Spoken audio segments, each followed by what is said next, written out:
But good morning, everybody. Thank you for joining us today. Welcome to the first of our series of webinars today. We've got a little bit to get through and we're going to try and keep to the 30 minutes so you can get on with the rest of your day.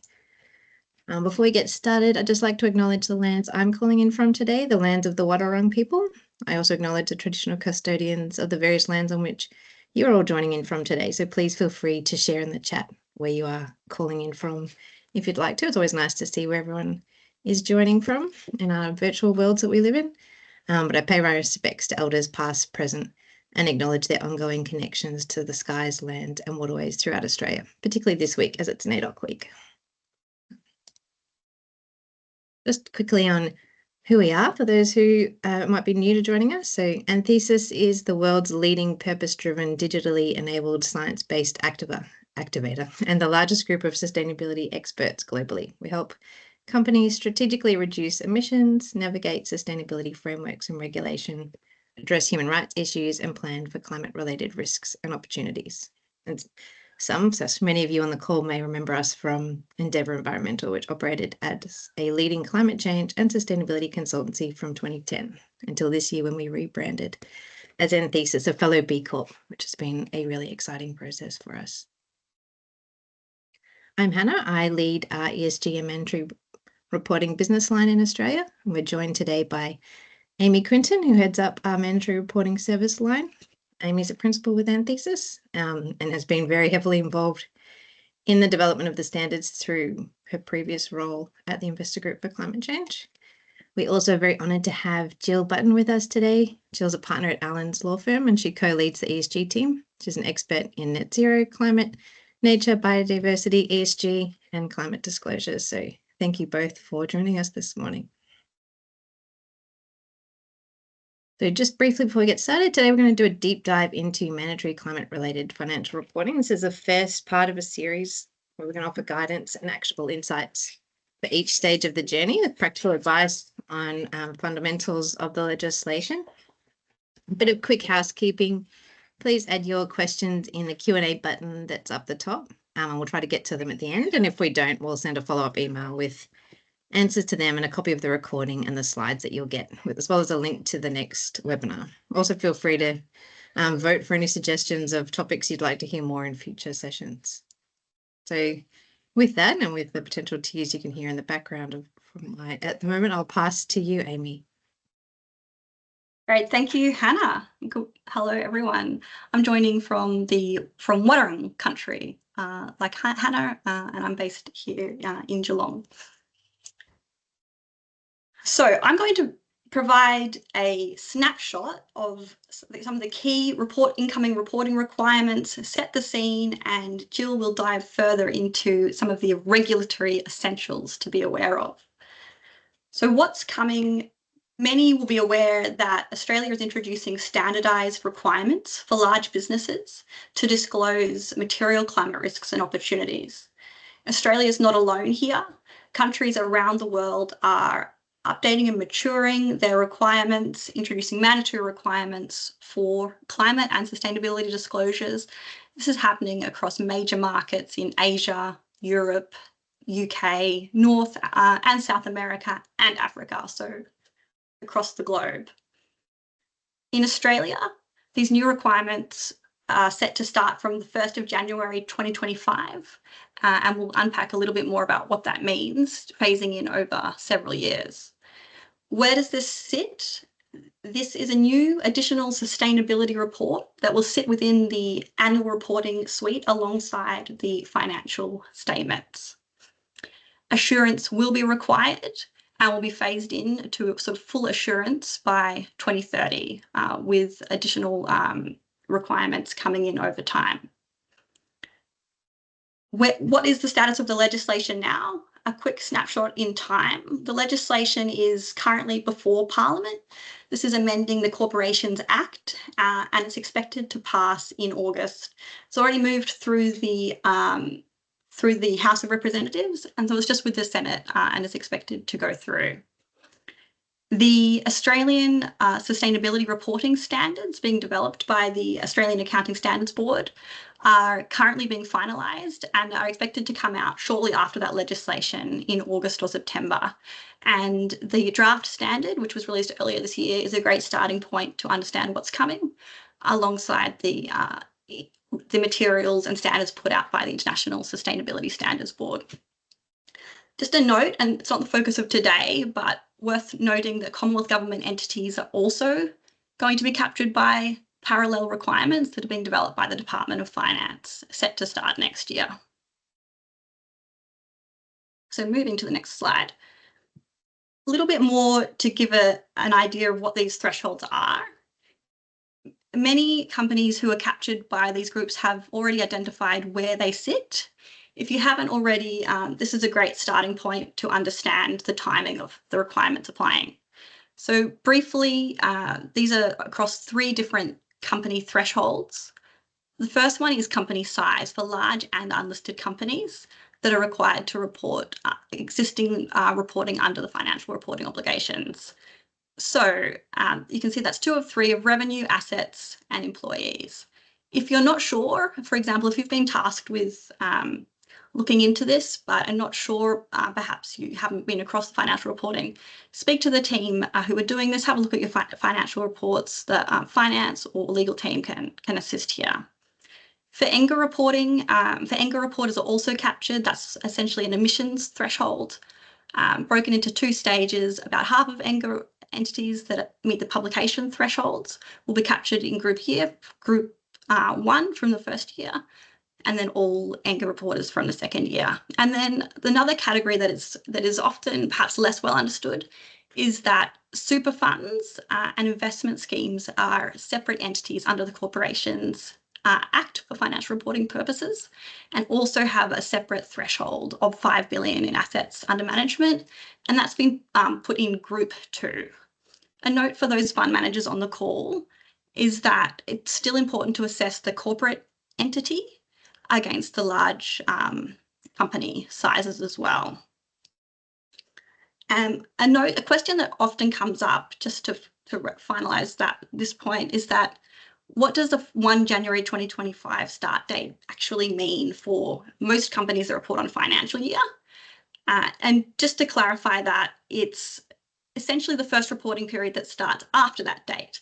So if you report on a financial year, your first report is due after the 30th of June 2026 for Group 1.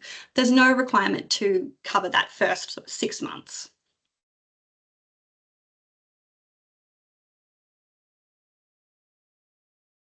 All right, so getting into the reporting essentials. This diagram here is a well-known diagram produced by the Task Force for Climate-Related Disclosures, which released the recommendations that underpin these new standards, which shows how climate risks and opportunities integrate with existing risk management processes and financial processes for organisations. And that's important, showing how this integrates into the existing business practice. Our next webinar in the series is going to focus more on this part, on how to understand and assess climate-related opportunities, risks and opportunities. So I won't go into that further now.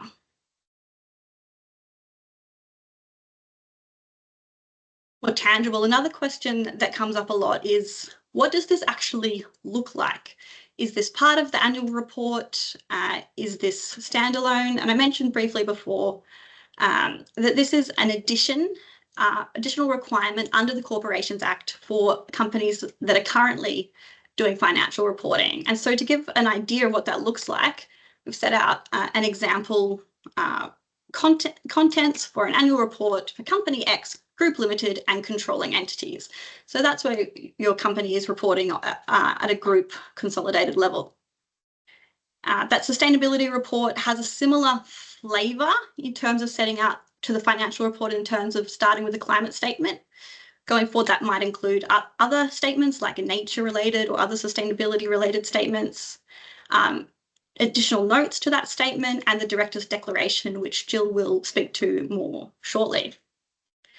The Then we move across to report what that looks like in line with ASRS. These 4 categories are familiar to those who have been reporting against the TCFD recommendations. And to give an idea of how many organisations in Australia are currently reporting against those requirements, last year in the ASX 200, about 70% of the ASX 200 were reporting against these broad pillars, and a lot more organisations outside of that. So there are some really great examples already in the market of how to complete this. What's different about this standard is the level of granularity and specific provisions to report against, and that this standard has really been set up in a way that it can be introduced in a mandatory way, bringing in a lot of existing accounting concepts and making it assurable as well. So next slide. On the topic of assurance, it's another question that we get a lot. What do we have to do to prepare for assurance? What are the assurance requirements? What we know so far in the legislation is that it sets a date for full assurance by 2030, which means a 5-year phasing in of these assurance requirements, with the assurance standards board actually tasked with this roadmap. So they've begun consultations and will implement assurance requirements in line with international standards currently under development. And there's an expectation that that will likely start with a limited assurance of emissions from the first reporting year, and build from there. But that's still under development. And Jill will speak to some of that, what that means going forward. But of course, voluntary assurance is also an option. Moving forward. So governance, roles and responsibilities. This is another question that comes up a lot for organisations who are getting started on this or otherwise evolving their reporting practices that may have previously sat, for example, tightly within the sustainability team, but needing to broaden this out. So the key message here is that the sustainability team alone cannot deliver all of this. It's very much focused on risk and opportunity and integrating directly with the business function and strategies and financial reporting. So this, for most organisations, requires a review of governance structures, including to prepare for reporting, but also just sort of practically on how to go about these key steps. And so this list gives an idea of the different parts of the business that need to be involved, including legal, finance, risk and compliance, and to review how those accountabilities and responsibilities flow through. Board is obviously a really important part, who have the oversight of climate-related risk management, and it can also be great to identify some champions or advocates within the board who can help to move things along, particularly when there is a natural nervousness when there's new mandatory reporting requirements coming in. So here, this gives a snapshot of some of the key actions to prepare, and the key requirements that sit underneath those 4 pillars that go into the climate statement or sustainability report. Some early actions that a lot of companies are finding really useful and have already done or are undertaking is this gap analysis, or otherwise a readiness assessment, and roadmap.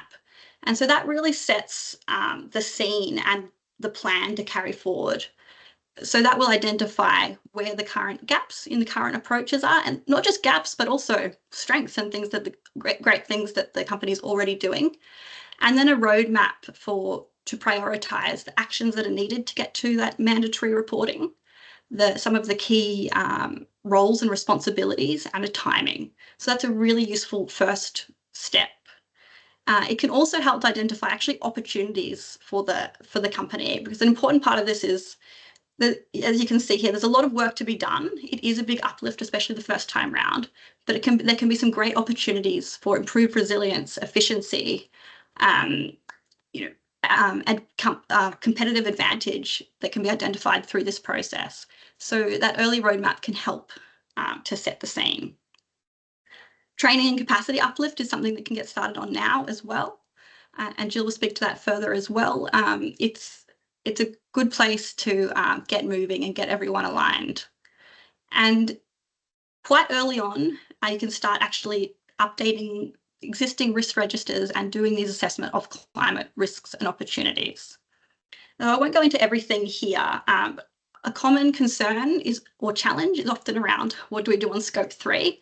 So just to note that there is a lot of flexibility in the standards. So start with understanding what those requirements are and building a bit of a roadmap on how to get to the output of that full value chain assessment, which then identifies which are the actually material parts of that value chain emissions that need to be reported on, and getting that data ready.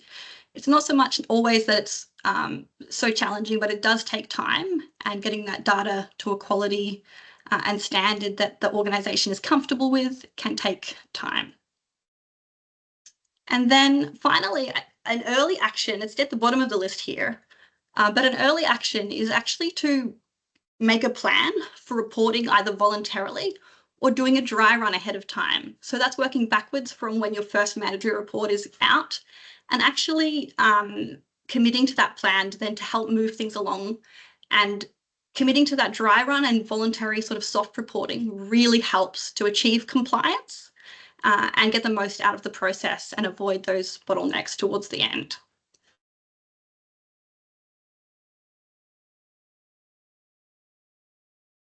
All right, over to you, Jill.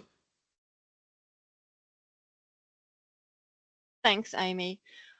Look, I'll just spend 5 minutes or so talking through some of the key regulatory aspects to be aware of. The first thing I want to point out is that in many senses, the legal framework that supports mandatory climate reporting mirrors the legal framework that already exists for financial reporting under Chapter 2M of the Corporations Act. And Amy, I think you've already touched on a few elements of that. One being that the cycle of reporting mirrors that of financial reporting, that climate reporting will form part of the annual reporting suite, that there are audit requirements that very much are reminiscent of financial auditing requirements. But that does go further, and that extends to the suite of enforcement powers and regulatory penalties that can be applied if companies and investment managers don't adhere to these requirements. So if you fail to lodge your financial statements, that's a problem under the Corporations Act, and it will be also a problem under the Corporations Act if you fail to lodge your climate statement. Similarly, a failure to get audit done of your financial or sustainability reports will have the same consequences and can attract penalties. So there's this new suite of liability that's coming online from next year for organisations that they'll need to address in their compliance management. Of those new offences, really the most serious ones are those that relate to misleading or deceptive disclosures being made in these statements. So, for example, lodging a false or misleading climate statement could lead to penalties for an organisation of up to $15 million or even 10% of annual turnover up to a specified cap. So these are very significant penalties that could be applied. In addition, directors and officers can face personal liability. For example, directors need to take reasonable steps to ensure that the organisation that they are on the board of complies with these reporting requirements and can face personal liability if that doesn't occur. In addition, directors and officers are subject to a suite of general obligations to act with due care and diligence in the management and affairs of the company, and failing to ensure that these disclosures are accurate could constitute a breach of those general duties that they hold. As to how this new regime can be enforced and by whom, ASIC will be the key regulator, as is the case for financial reporting, but there is the prospect and possibility of private action being taken by interested parties to enforce the requirement to make these disclosures, and also the requirement to make sure they're not false or misleading or involve greenwashing content. Something to note there is that there is a 3-year limited modified liability period for financial years that commence within the first 3 years of this regime commencing. And what that means is that only ASIC can enforce effectively any civil breaches of this reporting regime or misleading and deceptive conduct allegations with respect to certain forward-looking statements, so Scope 3 disclosures, scenario analysis, transition planning. So probably don't want to put too much emphasis on that modified liability process. What we may see is interested parties, so shareholders or super fund members that believe that there's something not quite right with a disclosure in that 3-year period, seeking access to books and records to pull together a brief of what they say it constitutes misleading conduct and putting that through to ASIC to see if they can prompt ASIC into action. So certainly we are encouraging organisations not to put too much hope in that 3-year modified liability period and to seek full compliance from day one.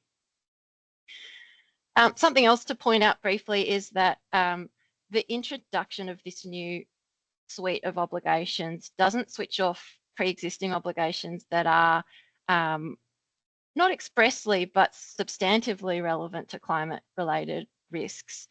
And those might include making disclosures in the operating and financial review, which is an existing reporting requirement. It might include continuous disclosure for those organisations that are subject to continuous disclosure. It certainly doesn't switch off obligations to make sure that your financial statements give a true and fair view, which can involve looking into the impact of climate on your financial statements.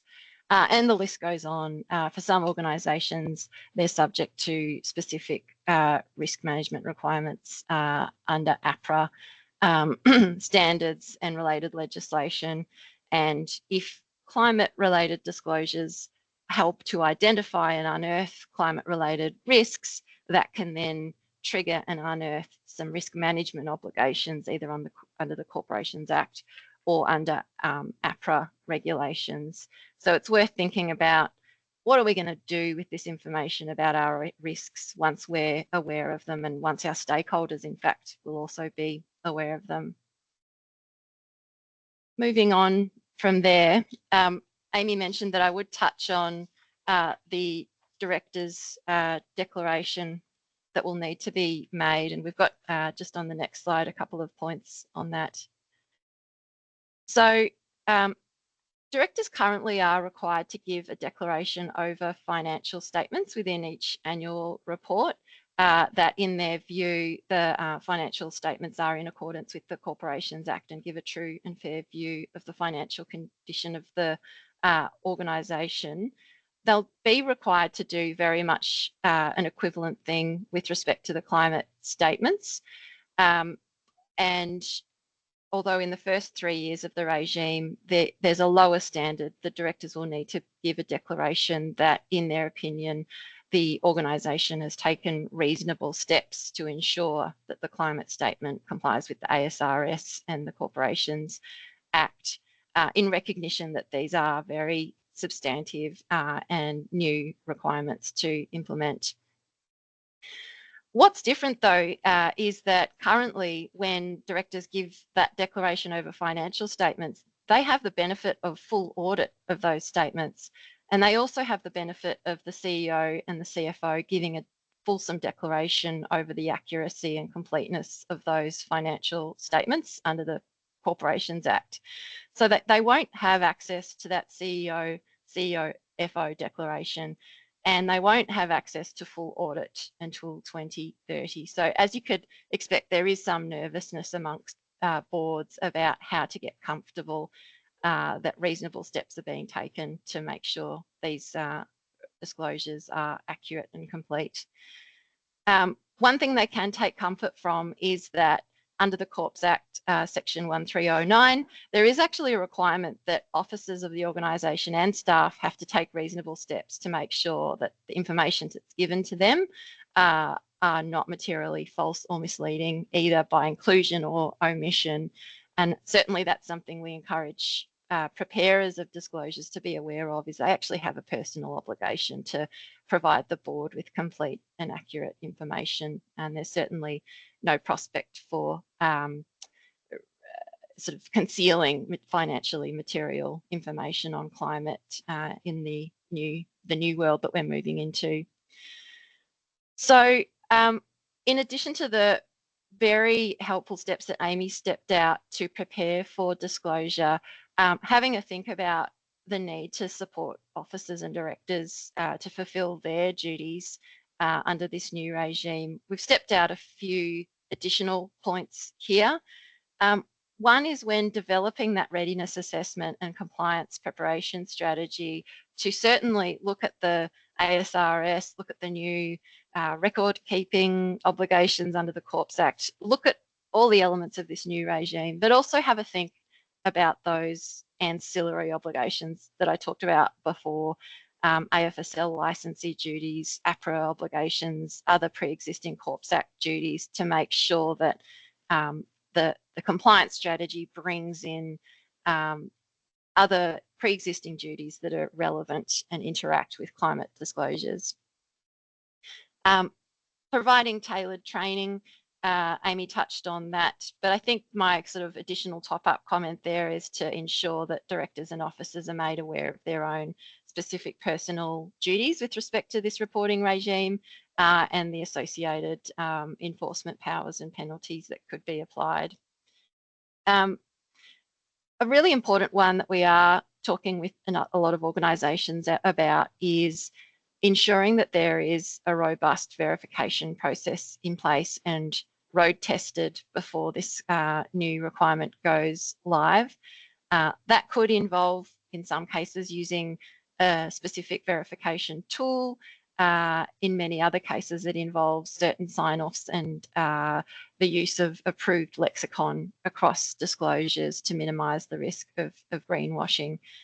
In some cases, that also involves spot checks being carried out by internal risk and compliance professionals or in-house counsel, or in some cases even external counsel. And another thing to think about is considering getting voluntary top-up audit to the extent that the audit community is ready to deliver that service earlier on, and or management voluntarily giving representations over the disclosures so that officers and directors can have comfort that they are in accordance with the standards and true and accurate in material respects.